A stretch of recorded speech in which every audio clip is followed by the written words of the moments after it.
Hello বন্ধুরা, আজকে বানাবো কলমি বাহারি। এই সব কেটে গুছিয়ে নিয়েছি। এইবার বানাবো হচ্ছে কলমি বাহারি। প্রথমে কড়াইতে তেল দিয়ে দিচ্ছি। তেলটা গরম হয়ে গেছে। এবার বাদামটাকে লাল লাল করে ভেজে তুলে নেব। আর এদিকে সব সবজি আমি আগে থেকে কেটে রেখে দিয়েছি। এবার লাল লাল করে বাদামটাকে ভেজে তুলে নিই।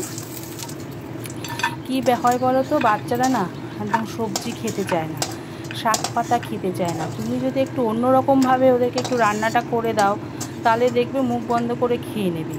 আমার বাড়ির বাচ্চারা তো একদম শাক পাতা খেতে চায় না। আর একটু তেল দিয়ে দিলাম। তেলটা গরম হলে শুকনো লঙ্কা আগের থেকে আমি বের করে রেখেছি, শুকনো লঙ্কাটাকে আমি ভেজে নেব। শুকনো লঙ্কাটাকে লাল লাল করে একটু ভেজে তুলে নেব। এবার কি বলছিলাম জানি, হ্যাঁ, আমাদের বাচ্চারা একদম সবজি খেতে চায় না। শুধু আমার বাড়ির বাচ্চা কেন, কারো বাড়ির বাচ্চারাই সবজি খেতে অতটা পছন্দ করে না। আমাদের বাড়ির এরা শুধু মাছ, মাংস, ডিম।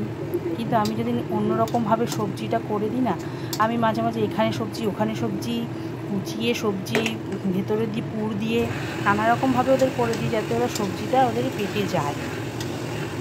লঙ্কাটাকে লাল লাল করে ভেজে তুলে দিচ্ছি। তেলটা এবার গরম অবস্থাতেই আমি তেলের মধ্যে রসুন কুচিগুলো দিয়ে দেবো।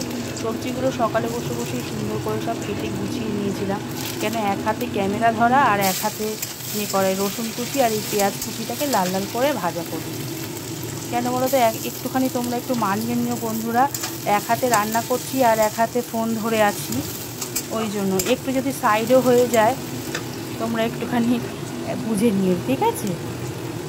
এবার লাল লাল করে পেঁয়াজ আর ইয়েটাকে ভাজি, রসুনটাকে লাল লাল করে ভেজে নেব। নিয়ে এবার কী করবো, একটা একটা করে সব সবজি দেব।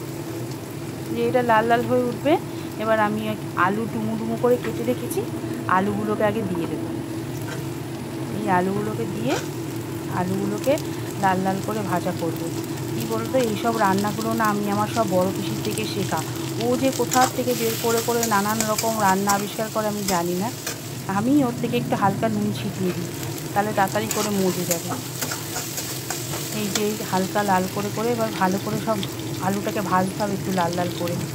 বেশি তো জল দেওয়া যাবে না, এটা জল ছাড়াই রান্না হিসাব মতো, কেননা শাকের মধ্যেই যে জলটা থাকে। এই যে লাল লাল করে দেখো ভাজা হয়ে গেছে। এবার আগে থেকেই বেগুন কেটে রেখেছিলাম, এই বেগুনগুলো দিয়ে দিচ্ছি। এবার বেগুনগুলো দিয়ে একটু নাড়াচাড়া করব। বেগুন একটু পরে, কেননা আলুটা তো একটু ভাজা লাল সিদ্ধ হতে হবে, আলুটাকে আগে ভেজে নিয়েছি। এবার বেগুনটাকে দিয়ে এবার বেগুনটাকেও হালকা করে ভেজে নেব। এই সব রান্নাগুলো আমি সব আমার পিসির থেকেই শেখা, ওর থেকেই দেখে দেখে সব শিখেছি। ওর বাড়ির বাচ্চারাও আগে সবজি খেতে চাইতো না, ও এইসব রান্না করে করে দেয়। সবাই এখন সবজি খায়। এখন ওর বাড়ির বাচ্চারা সব বড় হয়ে গেছে, ওর নাতি নাতনি হয়ে গেছে। এখন ওর ফর্মুলাটা আমি ধরেছি। কী করে, তো টমেটো কেটে রেখেছিলাম, টমেটোটাও দিয়ে একটু ভালো করে নাড়াচাড়া করবো। একটু মাঝে মাঝে ক্যামেরাটা সাইড হয়ে যাচ্ছে বন্ধুরা, কিছু মনে করো না, কারণ এক হাতে নাচছি, এক হাতে দিচ্ছি, আর এক হাতে ফোনটা ধরা আছে। এই সময় বাড়িতে কেউ থাকে না, যে একটুখানি ক্যামেরাটা ধরবে, কেননা স্কুল থাকে তো, এই সব স্কুলে চলে গেছে। এই যে কলমি শাকগুলোকে দিয়ে দিলাম। কলমি শাকগুলোকে আগেই কেটে রেখে ধুয়ে রেখেছিলাম, ঝুড়িতে দিয়ে রেখেছিলাম, একটু জল ধরে গেছে। এবার পুরো কলমি শাকটাই দিয়ে দেবো এর মধ্যে, দিয়ে দিই। কেননা সকালবেলা হলে একটু তাড়াহুড়া থাকে তো, তখন আমি ভিডিওগুলো করতে পারি না। সব বেরিয়ে গেলে, স্কুল চলে গেলে, তোমাদের দাদা বাগানে চলে গেছে, ছোটো ছেলে স্কুল চলে গেছে, বড়ো ছেলে কাজে চলে গেছে, তারপরে কাজে বলতে অফিসে চলে গেছে, একটা প্রাইভেট ফার্মে কাজ করে। এইবার এটাকে ভালো করে নেড়ে নেড়ে মজিয়ে নিয়েছি, দেখেছো? সুন্দর করে মজে গেছে। শাক পাতা তো তাড়াতাড়ি মজে যায়। এইবার হলুদ দিলাম, মজে যাওয়ার পর হলুদ দিলাম।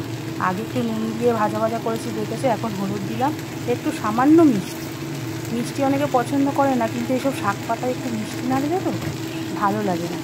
একটু মিষ্টি দিয়ে এবার এটাকে সুন্দর করে নাড়াচাড়া করবো। এবার নারকেল এই যে বাদামগুলো করে রেখেছিলাম, ভেজে রেখেছিলাম, হাত দিয়ে ভালো করে একটুখানি ভেঙে নিয়েছি, ম্যাশ করে নিয়েছি, জানো তো? কেন একটু গোটা গোটা মুখে ম্যাশ করলে মুখে পড়বে, বারবার ভালো লাগে খেতে। শুকনো লঙ্কাও ভেজে রেখেছিলাম, ওইটা পরে দেবো। বাদাম দিয়ে আস্তে করে দিলাম ফ্লেমটা, বলো তো নিচে লেগে যায় যদি, এই জন্য। এই আগে থেকে নারকেল কুড়িয়ে রেখেছিলাম, এবার নারকেলটা দিয়ে দিলাম।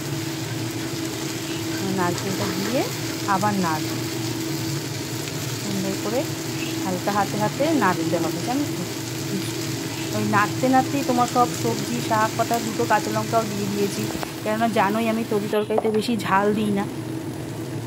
এই শুকনো লঙ্কা ভাজাটাকে ভেঙে দিলাম, দিয়ে এবার নিয়েছি। আর বাটিতে আগে থেকেই আমি একটুখানি কর্নফ্লাওয়ার গুলে রেখেছি, ওটা লাস্টে দেবো। দেখো কীভাবে দিই। এই নেড়ে নিলাম, নাড়ছি, নেড়ে টেড়ে, ঠিক আছে, কি সুন্দর মজে গেছে না, সফট হয়ে গেছে। এই যে কর্নফ্লাওয়ারটা গুলে রেখেছিলাম তো, ওটা দিয়ে দিলাম, দিয়ে এই নাড়ছি। কর্নফ্লাওয়ার দিলে কী বলো তো, একটা সুন্দর একটা থিকনেস ভাবটা এসছে, কেননা সেরকম তো না। দেখো এরকম হলো বন্ধুরা, তৈরি হয়ে গেল আমার কলমি বাহারি। একবার বাড়িতে ট্রাই করে দেখো।